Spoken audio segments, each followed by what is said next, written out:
জুবিন গাৰ্গক বিশ্ব দৰবাৰত প্ৰতিষ্ঠা কৰিবৰ কাৰণে শ্যামকানু মহন্তই হেনো ছিংগাপুৰলৈ লৈ গৈছিল। এই কথাটো যোৱাকালি সংবাদ মাধ্যমৰ আগত শ্যামকানু মহন্তৰ পত্নীয়ে কৈছে।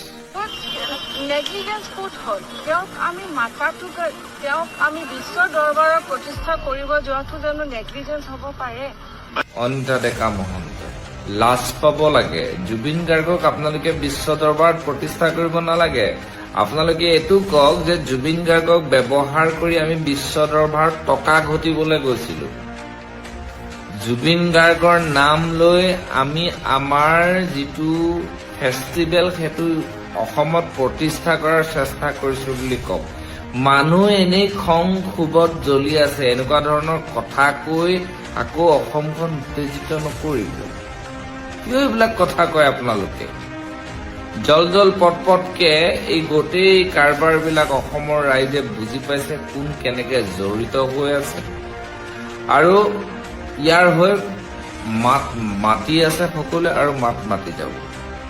আৰু কিছুমান মানুহে কালিলে পৰহিলে যে আপোনালোকৰ পক্ষ নলব কোনো মানে নাই। যেনেকে এতিয়া মৰ্মিতা মিত্ৰৰ পক্ষ কিছুমানে লৈছে, তেনেকে দুটকামান টকা লৈ আপোনালোকৰ পক্ষেও কিছুমানে যে মাত দিব, সেই কথাটো অসমবাসী ৰাইজে জনা উচিত। আৰু মই এজন নাগৰিক হিচাপে, সচেতন নাগৰিক হিচাপে মাত দি আহিছো। অসমীয়া যুৱ মঞ্চৰ তৰফৰ পৰা আমি মাত দি গৈছো। আমি অসমীয়া যুৱ মঞ্চই জুবিন গাৰ্গৰ কাৰণে আমি যিমানখিনি পাৰো সিমানখিনি আমি কাম কৰিছো। আমি জুবিন গাৰ্গৰ যি ন্যায়ৰ বাবে প্ৰতিবাদ, সেয়া প্ৰথম দিনাই আমাৰ কেন্দ্ৰীয় সভাপতি যাদৱ গগৈ ডাঙৰীয়া নেতৃত্বত জুবিন গাৰ্গ ডাঙৰীয়াৰ ষ্টুডিঅ' সন্মুখৰ পৰা আৰম্ভ কৰিছো, আৰু এই যাত্ৰা অব্যাহত থাকিব। জুবিন গাৰ্গক লৈ বহুত হেতালি খেলিলে মই অসমৰ মানুহখিনিক লৈ কেতিয়াবা শংকিত হওঁ। অসমীয়া জাতিটোৰ কাৰণে, সংস্কৃতিৰ কাৰণে চিন্তা কৰি আছো আৰু ভৱিষ্যতেও কৰি যাম। কিন্তু মই কৰবাত চিন্তা কৰো যে কৰবাত কেতিয়াবা আমাৰ মানুহখিনি আকৌ এইখিনি মানুহক, মই বাকীসকলৰ কথা কোৱা নাই, বিশেষকৈ এই জুবিন গাৰ্গৰ যিসকল কালপ্ৰিট তেখেতসকলৰ পক্ষ লয় বুলি মই কেতিয়াবা শংকিত হওঁ।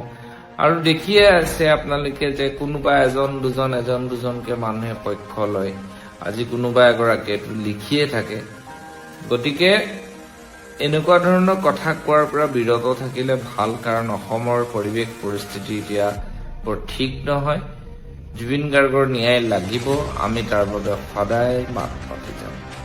ধন্যবাদ। জয় আই।